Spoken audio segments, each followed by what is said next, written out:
Welcome to Data Center Dialogues. My name is Suyin Aerts and I'm your host of this series of deep dives into the world of data centers. We couldn't create this podcast series without dedicating an episode to cyber security. In this podcast, we want to talk about what true crisis readiness looks like for critical infrastructure providers such as data centers. How can disaster recovery evolve from a checklist to a competitive strength? Again, two guests today in the couch. Axel Legay, expert in AI and cybersecurity and cyber researcher of 2024, but also Bjorn Van Reet. He was CIO of the Year in 2017, became CDO of the Year in 2021, and is now the CIO of Fednot. I want to obviously talk about the importance of security, but I'm also very curious what both of you think about the human factor, which is obviously very, very important if we talk about cybersecurity. Let me start with you, Axel. If we talk about crisis readiness, I think it is really a key theme for many companies today. If you talk and look at it from a cybersecurity perspective, this crisis readiness, how does it look like for data centers and for other critical infrastructure providers? Well, the problem is that a few years ago, no one knew really what cybersecurity was. So there was no procedure, nothing. This involves with the NIS2 compliance regulation that has been transcribed into Belgium law and other directives. And the problem is that it's evolving in a very strange way. Many people and many companies are doing roadmaps. That's quite good because when crisis happen, we know what to do and how to do things. But you were talking about the human factor, and having a roadmap is very nice. But what is somehow missing, to my opinion, and what should be the next evolution, is to practice the roadmap and to make sure that people can react fast. Because when you have a crisis, it's nice to see that you have a roadmap of things to do, but you also have the pressure. Journalists are calling you, when is this going to stop? Your clients are calling you, so you need to react, you need to be able to speak, so you need a roadmap, but you need to train it with the full company, not only the technician, but also, with the spokewoman or the spokesman. Also need to have a word, because if he or she says something bad, then that can be a disaster for the company. For example, we had some companies saying, it's because we did not update the software, and they went to the news with this in some hospitals. So when you do this, if you were in the United States, you could close your business. So the full chain needs to be exercised, and also the hardware. You need to have backups. You need to make sure that the backups are well spread in different places, and you need to check that if you need to recover something, then you can really make it happen. So really, the human factor is playing a strong role, and we need to move, let's say, from the theory to practice. Mm-hmm. And how often do you think companies should then train this? Should it be on a regular basis, like every year, or even more often? I would say cybersecurity in the broad scope should be, daily trend with advertisement, check, testing, but in terms of exercise, at least one per year. It's a minimum, but testing the backup and things like this more often, like at least once a month. Mm-hmm. I see you as if you are agreeing. Do you indeed agree, and did you do that? Train and exercise? Yeah, of course. I think, first of all, we do have backups. We have backup schedules and everything. First of all, I think restoring the backups, that's what we're trying to do on a monthly basis even. So we have our restore test physically on IT only. Also once a year, I think we're in a redundant setup, so we have multiple data centers and everything, so we shut down the data center just to see how the environment is reacting, but that's again from an IT perspective so far. And a few weeks ago we did the full failover exercise with the top management, so executive top management, and we tried to practice a crisis. Those are always very learnful exercises. It's always chaos, and every crisis is different. So meaning that you can train for the best, but again, it's always different and always a bit chaos. But again, it was a learnful exercise that we've done. Yeah. So. And do you then have the feeling that you're sometimes surprised how good certain people act and react under pressure compared to what you've taught before you did the exercise? Does that also help to make sure that in your leadership team to see who's a good crisis manager, whereas somebody else is? Yeah, I think that's a kind of natural leadership. But I do agree that even by training, you feel that how more you train something, how more the people feels comfortable, even if the scenario is different every time. But again, I think it's like you prepare for a marathon. I think if you run the marathon, at every marathon there are surprises during the marathon. But if you train for it, you feel comfortable, starting that marathon. And of course, there will be surprises along the way. And I think by doing those exercises, you feel that people feel more comfortable. That's why also IT people, I have a technical background. If you restore a backup and you do it for the first time, it's actually like the first time that you do something, you're nervous. But if you're doing it for the 10th time, you're getting used to it. So you feel the people growing in that exercise. I agree. So when you have crisis, you have leaders, of course, that will, make sure that we can handle the crisis. Even those leaders, they need to practice and they need to be there to help to describe what's happening to the rest.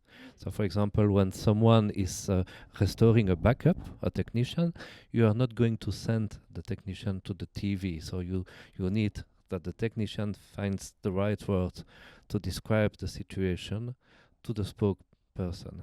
So I have an anecdote with this. A few years ago, I was called by a local TV, and they said all the backups are destroyed and we don't have any internet available. So we have seen this. The technician has seen this, and we are going. The spokesman said that's a cyber attack. We are going to say this. It was not a cyber attack at all. It did not speak to the technician. It was just a server that was taken down. So you see the connection all the time is fundamental to make sure that nothing bad is happening. Mm-hmm. And so that's also, like you say, something to train and to make sure that's something to train, because we don't have the same vocabularies whether we are technician, jurists, lawyers in a company, or whether we are spokespeople. So the vocabulary is not at all the same. If you're a member of the board, that's a different vocabulary, and all those people need to communicate, and they have different positions. So the human factor is very important. When you talk to your director, sometimes you don't want to say, hey, what you said is not the right thing to say. So you need to find a way to convey this and to make sure, because this is a director, that he can say, yeah, but without losing his authority, because it's also important for the company that he keeps that authority. And do you have the feeling that, Axel, that the approach to disaster recovery is really evolving if we talk about the context of federated and decentralized infrastructures? So the fact that it's involving, yes, there's so many attacks, cyber attacks all around the world, that people are taking some action about them. In the decentralized case, the roadmap sometimes are still a bit, when you are decentralized, this is because you want to spread your capacities, your energy, and you want to share. But in case of an attack, you may sometimes, so you need to communicate, of course, to say, something happened to me in that point. So I tell my supply chain. That's important, because it's very difficult. First things to say, I'm going to tell my supply chain. This means I've been attacked. So that's, people have difficulties with this. So you need to work as a team, but you also need to work as a person, because even if you were spreading the energy, when there is an attack, you need to be able to restore your capacities. And sometimes you may have to be autonomous, and the rest of the decentralized servers, you may decide that they are not trustable anymore. So that's a compromise until you restore the full thing. That's not an easy task. And again, the human factor plays a role. You need to admit that you have been attacked.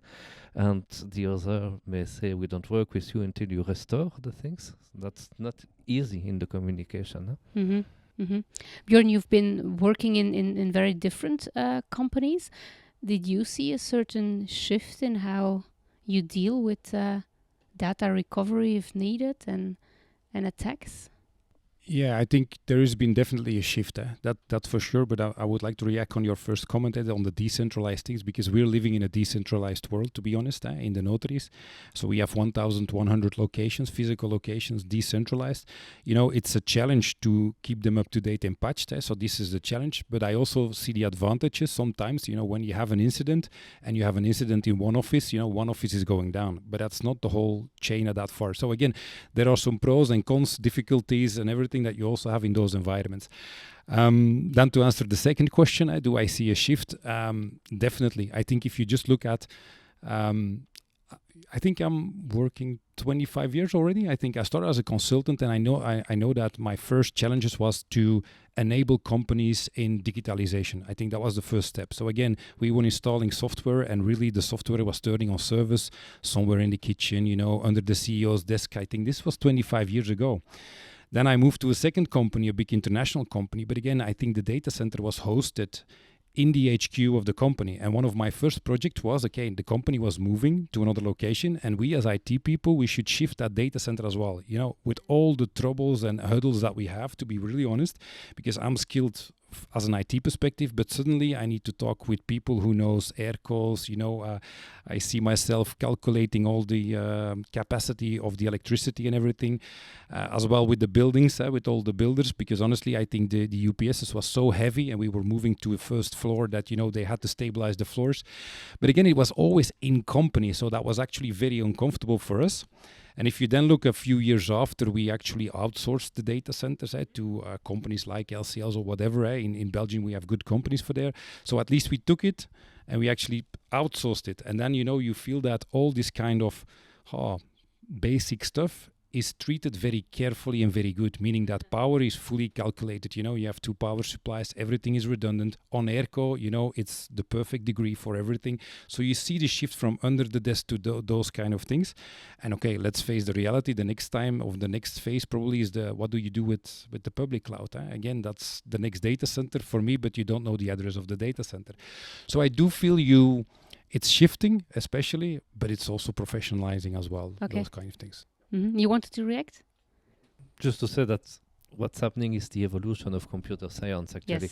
Yes. In the past, everything was developed internally in the company. You would have your own email server, and then decided to outsource this. And this is necessary because most of the company, if they had to keep this internal, this will be too expensive.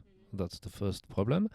There will be many technical problems like those you described, and we call them security problem, not even cyber security, but security problem, because sometimes you rent a new building, you do believe that you can put your data center, okay, you have air conditioning, but anyone can access the data center in where you have very sensitive data, and you're dead.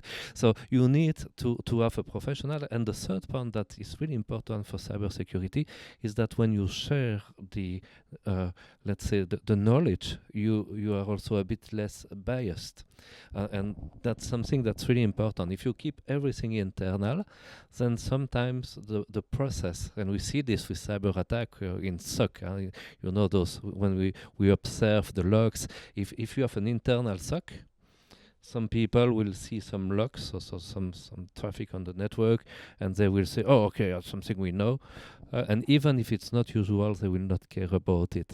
But that could be an attack. If you take an external person, this external person is not used to the company and will react in an unbiased way and will share experience also, because he may have seen this in another company and this was an attack for the other company.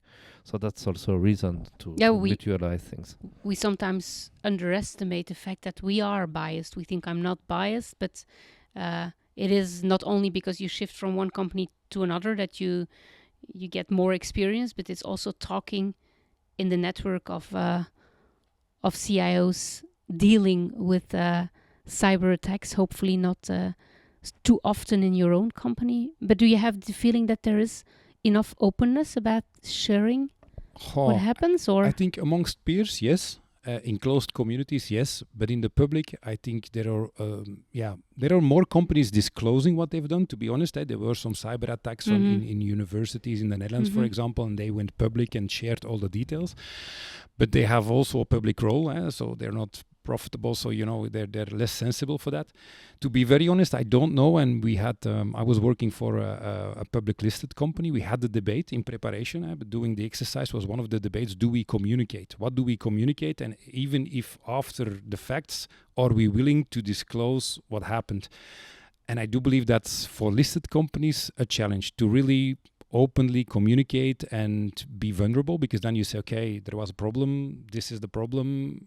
I think that's still a challenge, to be honest. It's improving, but it will always remain, especially in public companies, listed companies. That will be a challenge to share those kind of informations, I guess. And Axel, what about the role of AI? Do you have the feeling that AI is helping us to resolve when there are issues?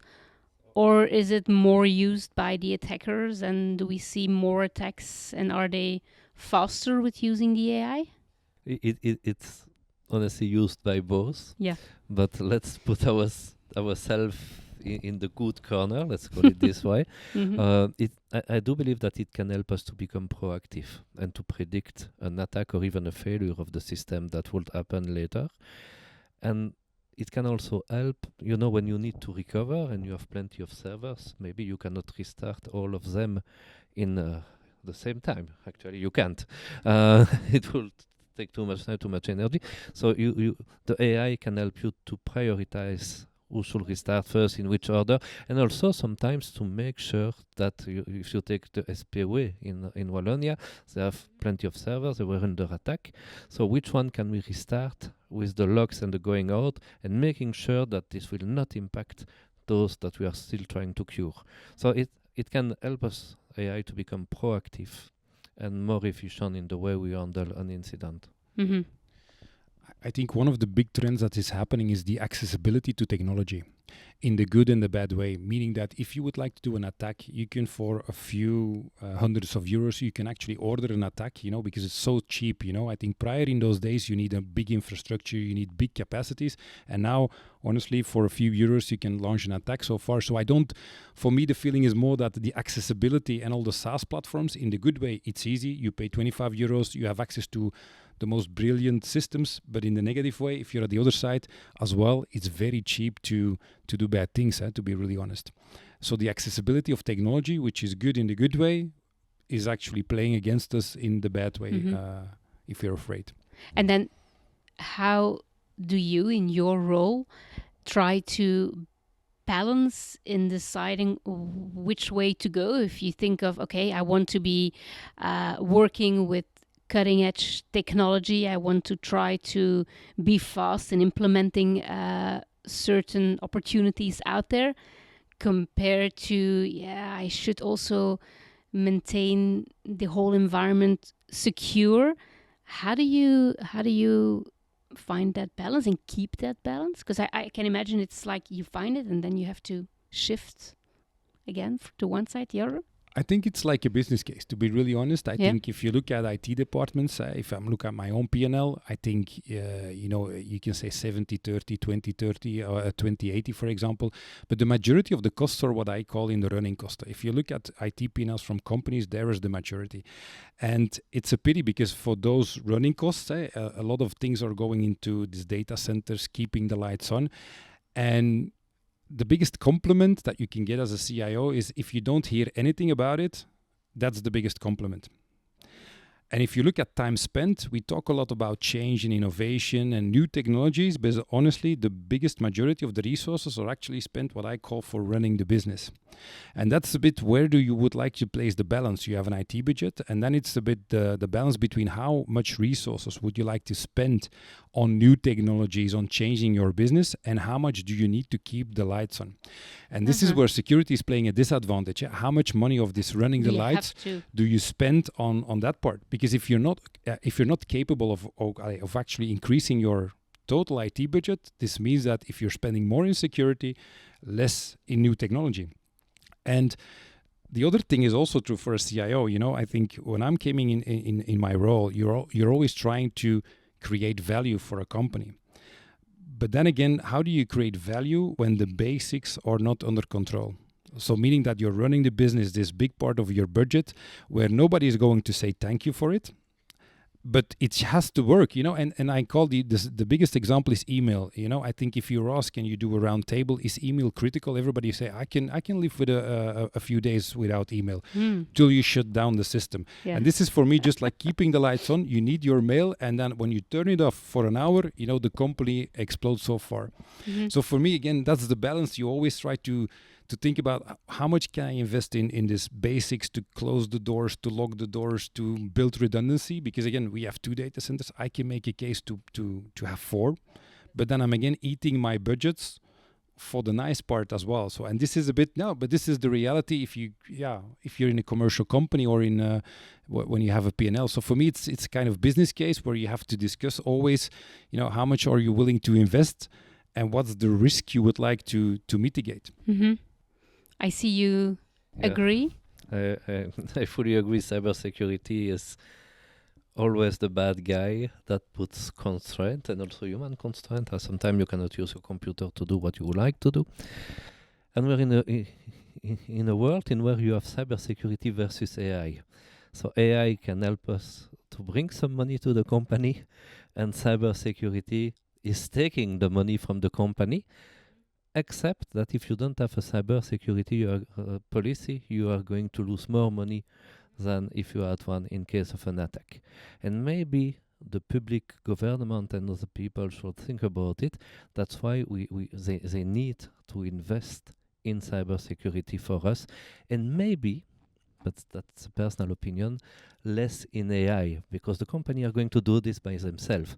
So when I see all those communication about investing in AI, I'm always thinking, why are my taxes going to AI? Companies, they do want to do AI. They're going to pay for this because they're going to multiplicate their business with this.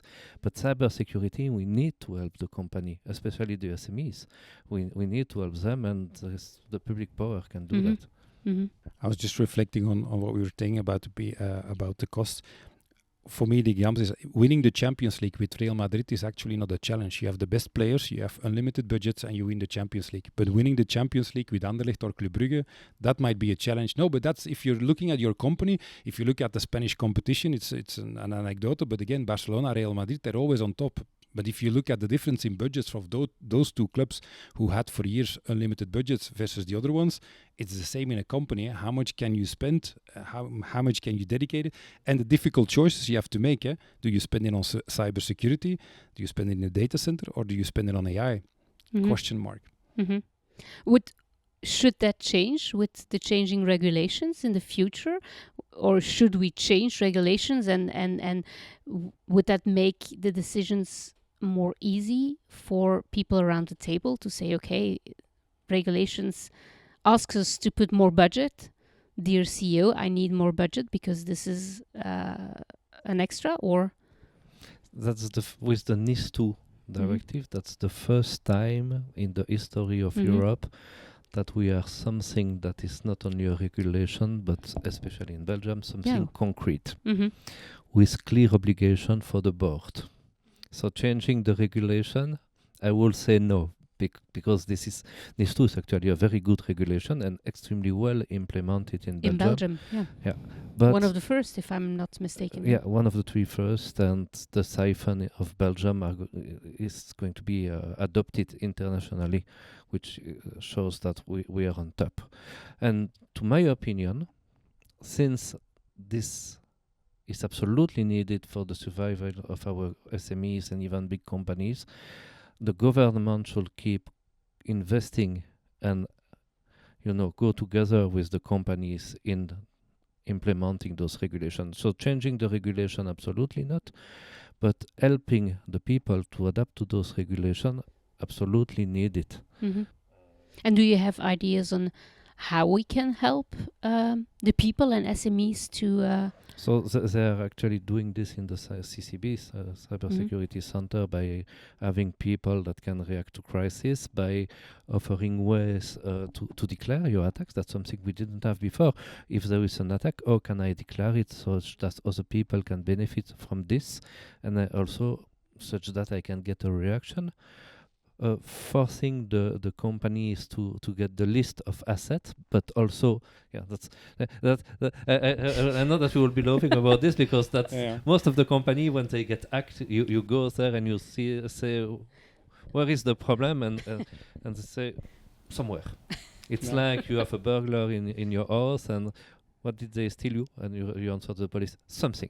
Of course, if will you not do, work. it doesn't work. So we need to help the companies, and we need to invest in subsidy and its state to help the companies to do this. You cannot ask a SME of 4 people to do this. That's infeasible.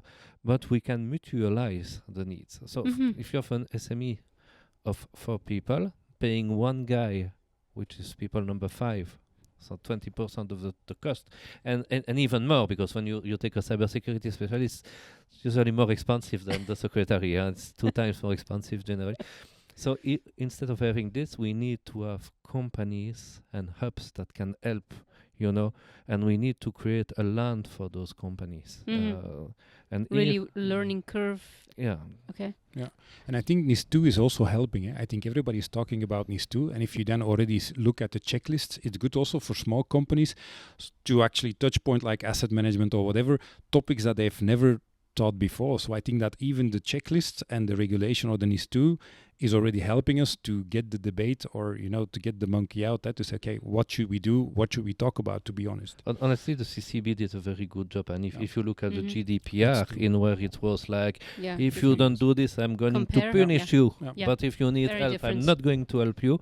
The CCB took a totally reversed approach to say, you may have cybersecurity problem. We are here to help you. And this changes. You see that with NIS2, even the smallest SMEs, they do not try to cheat.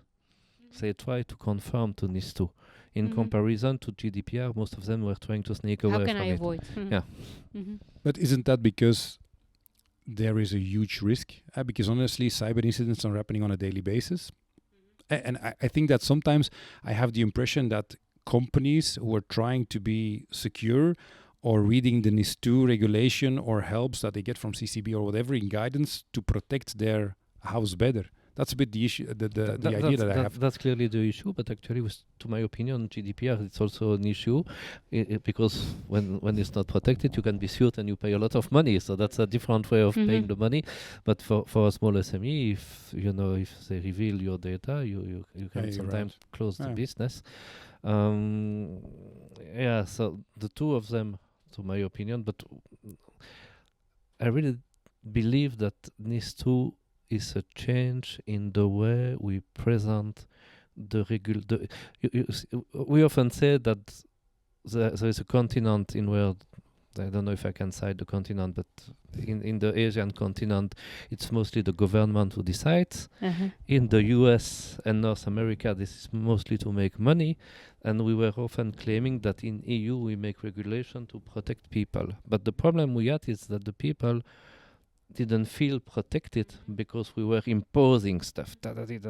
And with NIS2, they are changing this. They are really giving the tools and trying to make an effort to protect you and to show that this is for your good benefits. And I think we should embrace those changes. And will we have enough professionals, enough people that know how to deal with cybersecurity? And I already know the answer, no. So then the question is, how are we going to make sure that we have them soon enough? Should we then train them in bigger company? Obviously not in an SME, but should we train them in company, or how can we cover this issue? Any thoughts on that? I speak a lot, so I have to be very careful because you are touching a very sensitive point. That's what was one of my biggest fights when I was a university professor, is that we don't have enough specialists, but cybersecurity is a science without past and with a renewable future. In short, we don't need 5 years of university to do something good in cybersecurity. We need for some posts, but for example, to have an expert NIS2, there's a lot of reconversion and things like this that could be implemented. But for this to happen, we also need our companies and the society to change the perception we have about diploma.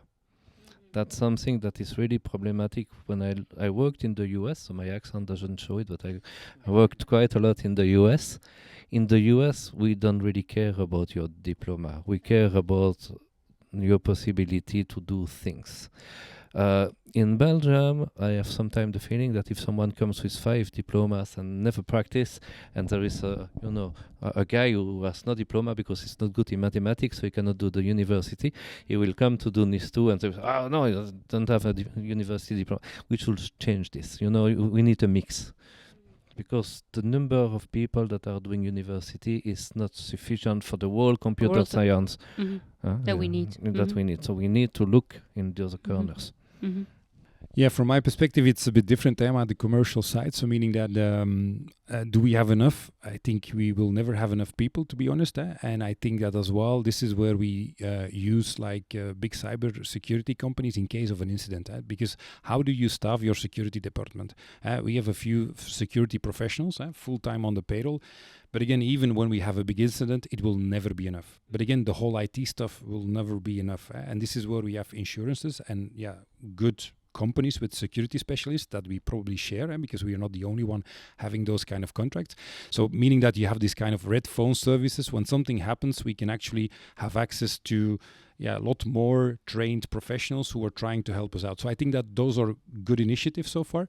Another one which is popping up that we are using is, for example, an initiative like Integrity. We're trying to protect a bit as well our doors. So meaning we are trying to find ethical hackers, to already like test in a real-time environment. How do you do it? And again, they have a community worldwide of ethical hackers that they know and don't know probably, that are trying to see if all your doors are locked. And this is the way how we as a company try it on a creative way, have accessing to those limited global security resources. So I do think that the globalization is helping us out to have this this access as well, without taking a statement if we have enough people or not, because I'm not aware. But this is the way we try to work so far. That's really interesting, and I agree. We need to dispatch the problem to those who are the big cybersecurity companies, but I still want to be one step further. Is that to work in those companies, when I look at the job offer, and I just left one recently because I wanted to move to another one, but when I was there, I was thinking, but to do this activity, why are you trying to hire this guy with a PhD and 5 years of university? Someone from a haute école, high school, as we call that in Wallonia, is more than enough, and you will pay twice less and will be more efficient to do this activity. So I think we need diversity. If we want to increase and we will never have, both of us will be dead until they fixed, because the number of people that are needed in IT is so big that so we need the diversity to collect as much as we can, and maybe reconversion of jobs and things like this. So diversity, I think you touch upon a very important word. I think either company you're in, diversity very often could be the key to be more successful. I can imagine that on the attacker side, diversity is also very broad. So you have to fight them with the same weapons and be very diverse. Do you also have the feeling that the leadership as a CIO is also a new kind of leader that we need to be able to do more than only the very technical stuff, which you of course need to understand and be very aware of every new innovative technology out there, but also able to communicate this in a language that other people around the table are also understanding? Do you have the feeling this is changing? I think, of course, this is changing, and I think that that's already many years where you see that previously CIOs, technical CIOs, were becoming CIOs, and now you also see people, who have, how do you say it, the passion for technology, becoming CIO because they have other skills, communication skills, and they are able to be that bridge between what I call business and IT so far. So of course, that's completely different. And the same, if you're talking about cybersecurity profiles, those people, they think differently. Again, if you talk with those people, they have, of course, an IT background or a digital background, but they think differently. So you as well as a leader, it's not always like, from an IT perspective, you're successful as a CIO, especially not because you need to be that bridge between the business and IT, on security, but as well on new developments. To be really honest, I think if I'm looking at my companies where I worked, to be honest, it's more like a CIO that understands the business, can easily translate that to his technical teams. And again, I thought that ITers were already a special race. If you look at them, security people are something even more special, to be honest. And very of those that I met, and if I talk to people that are in cybersecurity, also very, very passionate people, and sometimes so passionate that they might go too far and then they drop out. Is that something that you also see? I've heard that in discussions with people in cybersecurity. Yes, I have seen in public institutions, for example, some cybersecurity people coming and they were putting so many regulations without looking at the environment because they were, we need to do this and this and that. And I said to them, but if you do this, no one is going to come to the building, and no one is going to work. So you need to have the patience and masterminding what you can do, but the environment is something that's, I have to admit that sometimes we forget a bit too much. Mm-hmm.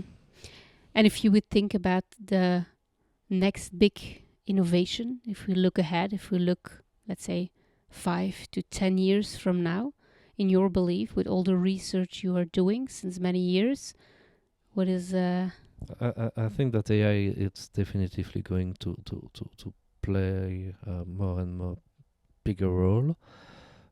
We have to be very careful about to make sure that humans are still in the loop, because AI is there is a unique opportunity to become human in computer science. This is to use AI. AI makes us more human than we have been human before if we accept it, because an AI is totally stupid. It's only making guess, so if you don't have a human in the loop, disaster can happen. But they can assist you and help you to see things that you will not see because you can get stressed, you can get tired. So AI is going to play a role. And I think that digital twins or cyber ranches, to call them in another way, in where you can reproduce your infrastructure, in where you can test, in where you can isolate your infrastructure before an update, is something that's going to be more and more deployed and facilitate the life of people in the near future. And how near is that future? Is that like 2 years, 3 years, or? No, in computer science, near future is few months maximum. Few months, okay. Yes. Yeah, but I think that's also a thing. If you combine AI with robotics, that's the launch that Elon Musk did. He launched the new Tesla, that's for sure. And everybody's self-driving. He's convinced that will break through. But he also launched his robot already. If you look at it, so the robot with the AI, also on the reception, the robots were actually serving humans. So again, give it a few months, whatever, and the first robots will walk into the buildings, and all these future videos will become reality one day. So I'm very curious. One day, very soon. Yeah, I think very soon. Yeah, and I have a good tip. Watch the movie with Will Smith, iRobot. If you just look at the movie and you then take the time to watch the 2-minute video of the launch of Elon Musk, really, you have to do it. iRobot, Will Smith, watch it, and then you watch the trailer of the launch of Elon Musk there. You'll have a sleepless night. And if you want to be a bit more scared, watch Terminator, because we are exactly in the army at this level of deciding whether AI is going to replace human or assist human. I'm not that sure if I'm going to follow your tips and watch this today and feel scared unless, who do I call? You don't If- need to if feel scared. You don't Actually, need it's just fake, right? we are still in the right time in where we can decide that AI will be here to help To help human, and not which is the objective of computer science. When computer science and microcomputers were, becoming everywhere, the objective was to assist human. And a good computer scientist always wants to assist human, never wants to replace them. And the machine is not the problem. The human who wants to replace human by machines are the problem. So we are at the moment of making this choice. And it's the same with humans. To be honest, you have good humans and you have bad humans as well. The same with robots probably in the future and whatever. So it will sort out. I'm sure. I would like to ask both of you a last question, a question that I'm asking all my guests, and I'm going to give you only let's say 1 or 2 sentences to answer the question. What is the one belief about data centers you think we need to challenge more often? Who's going to answer me first? In 2 sentences. What would be the role of data centers in the society? What do I mean? We have all electric cars. They have this huge capacity in the data centers. Why can't we reuse this battery power to mean something in society? And that's, for me, the next step. What's the role of a data center and the data center providers in the society with everything that's happening on technology, self-driving cars, everybody having electric cars at home? What's their role? Because I think there is a huge opportunity to position yourself again. Very nice. Put Axel? something in a totally different corner. I would say that we should stop thinking that they are bad for ecology and actually position them in cities and exploit the heating system and everything such that they do good thing for a city, for example. Well, great. A little bit the same, actually. Huh? You're both thinking about society and look more positive, whereas now generally we think we're against. I think we want to embrace technology and make it good for humans. And there are a lot of positive things happening. But again, I would like to invest in home batteries, for example. But why can't I invest in a battery in a data center and use it at home, for example? There's a huge opportunity. If we saw that, probably some hiccups, but there are huge opportunities as well there. Great. Well, thank you for this very interesting talk. Thank you for being here, Bjorn and Axel. And good luck tonight when your movies are probably, again, very scared. And I will consider twice whether I watch these movies tonight. But I'll definitely keep them on the list. Thank you. Thank you. Thank you for tuning into Data Center Dialogues. If you have enjoyed this podcast, please subscribe. And you can also access all our resources and episodes at Data Center University. Empowering data center knowledge, stay curious, stay inspired, and we'll see you next time.